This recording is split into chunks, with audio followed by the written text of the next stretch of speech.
You're listening to Feel Good Astrology with Louisa Tanner-Munson. To request a reading with Louisa, go to www.feelgoodastrology.com. Welcome back. Flipping X Scorpio, what a month ahead you've got.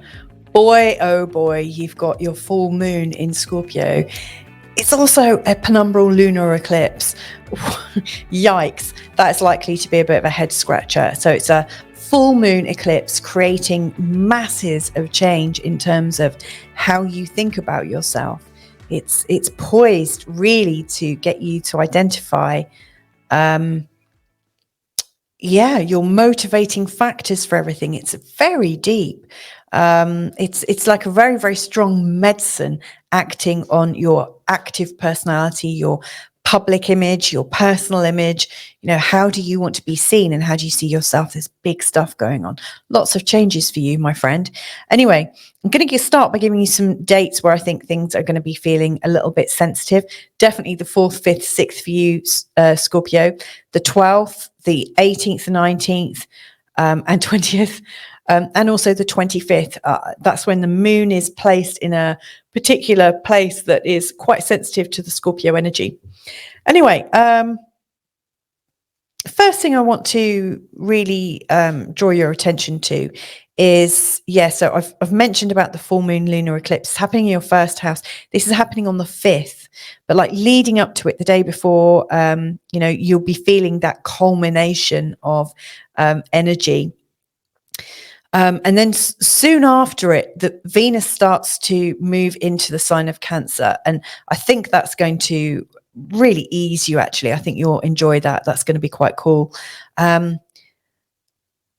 Most of the things that are building up in your life at the moment are going to be, I think, taking place in the 3rd week. The 3rd week is massive, especially for you, because Scorpio, you've got 2 planetary rulers or 2 planets associated with you.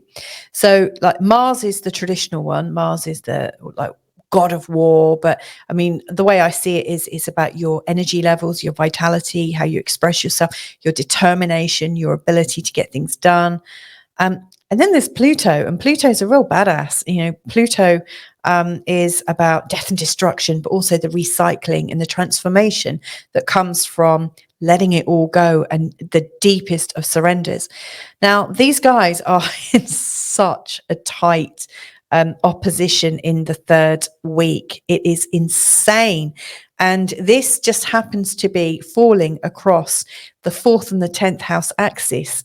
So, you know, from your perspective, according to where you're born in the sign of Scorpio, but I would absolutely say that matters of the home and matters of the career are absolutely on your head, or in your head and in your consciousness right now. And it's not easy.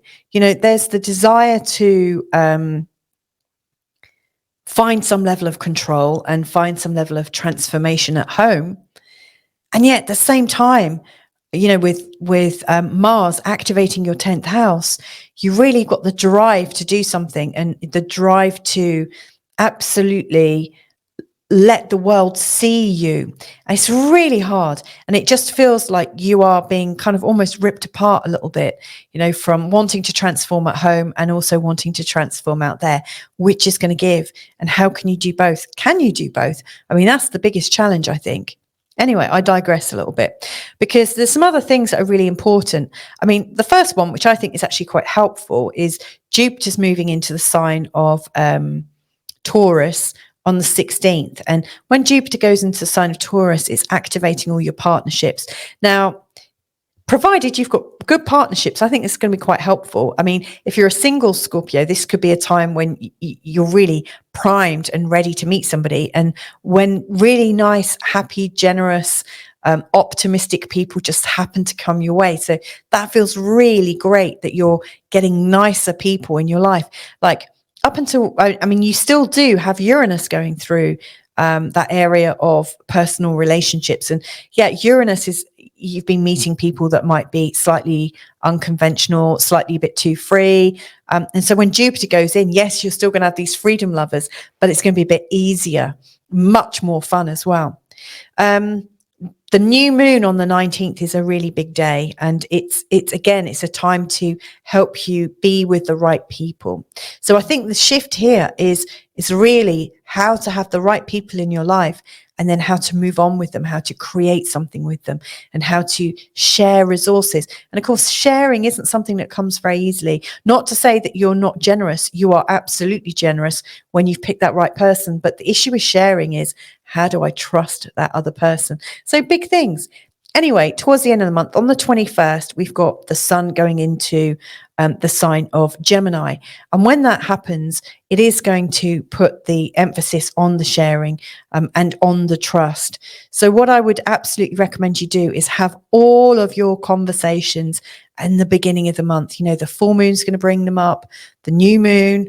All of these different things are going to bring up this need to communicate with those absolutely dearest to you. So if by the end of the month you found yourself in a place of deep trust and appreciation for those people around you, you will have won this one.